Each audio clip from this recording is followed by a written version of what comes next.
Everyone, welcome to our channel ঝাল মিষ্টি হেসেল। বেগুনের তো অনেক রকম প্রিপারেশন আমরা খেয়েছি, বেগুন বাহার, বেগুন ঝাল, বেগুন পোস্ত, কিন্তু আজকে আমরা করব কুড়মুড়ে বেগুন ফ্রাই। তার জন্য এখানে আমি নিয়ে নিয়েছি বেগুন কুচি কুচি করে কেটে, বেসন, পেঁয়াজ কুচি, রসুন কুচি আর লঙ্কা। এবার বেগুনগুলোকে আমরা তো লম্বা লম্বা করে কেটে নিয়েছি, তার মধ্যে দিয়ে দিলাম অল্প একটু পেঁয়াজ কুচি, তারপরে দিয়ে দেব অল্প একটু রসুন কুচি, যেটাকে খুব ভালো করে চপ করে নিতে হবে। এবার দিয়ে দিলাম লঙ্কা কুচি, তারপরে দিয়ে দেবো বেসন, যেটা এই রান্নার মধ্যমণি।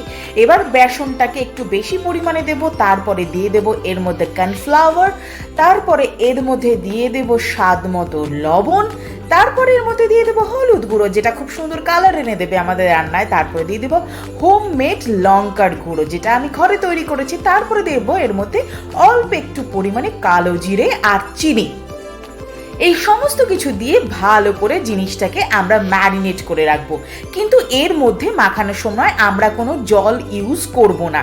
এমনিতেই বেগুন থেকে অল্প একটু জল ছাড়বে, যার ফলে একটু জল জল ভাব চলেই আসবে, কিন্তু হালকা হাতে এটাকে ভেজে আমরা একটা জায়গায় ম্যারিনেট করে রেখে দেবো। দারুণ কালারটা চলে এসছে। কিন্তু এবার কড়াইটা গরম হলে কড়াইয়ের মধ্যে তেল দেব, যতটা পরিমাণ কম তেল দেব ততটাই ভালো, কিন্তু যেহেতু বেগুন এখানে তেল টানে, তাই তেলটা হয়তো একটু বেশি পরিমাণে পড়লেও পড়তে পারে। তারপরে বিভিন্ন শেপে আমরা এখানে বেগুনগুলোকে ছেড়ে দেব।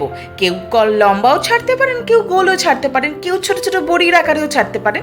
আমি এখানে যেরকমভাবে পেরেছি সেরকমভাবে সেই আকারে ছেড়েছি এখানে তেলের মধ্যে। এবার ভালো করে ভেজে নেব, একটু লালচে লালচে করে ভাজবো, কিন্তু আঁচটাকে আমি এখানে একদম কমিয়ে নিয়েছি। দারুণ একটা কিন্তু কালার চলে আসবে। এটা কিন্তু গরম ভাতে, ডালের সাথে বা ঘিয়ের সাথে খেতে দারুণ লাগে। বা বিকেল বেলায় পাঁপড় তো আমরা খাই, পাঁপড়ের বদলে কেমন হয় এরকম একটা বেগুনের কুড়মুড়ে জিনিস খেতে। এবার আবার একটা ব্যাচ আমরা ভাজতে দিয়ে দিলাম কড়াইয়ের মধ্যে। কড়াইয়ে কিন্তু আমি আর কোনো তেল অ্যাড করিনি। আপনারা যদি মনে করেন একটু বেশি তেলে করবেন, করতেই পারেন। আমি এখানে কোনো রান্নাতেই বেশি তেলে ব্যবহার করছি না। এবার ভালো করে জিনিসগুলোকে এপাশ ওপাশ ভেজে নিচ্ছি। দারুণ একটা কালার চলে আসবে। এবার সমস্ত ভাজা হয়ে গেলে একটা পাত্রের মধ্যে আমরা রেখে দিয়েছি। দারুণ লাগছে কিন্তু। এরপরে দিয়ে দিলাম এর মধ্যে কিছুটা চাট মশলা, তারপরে দিয়ে দেব এই ভাজার জন্য অল্প একটু সস, যেটা আমাদের দারুণ লাগে খেতে।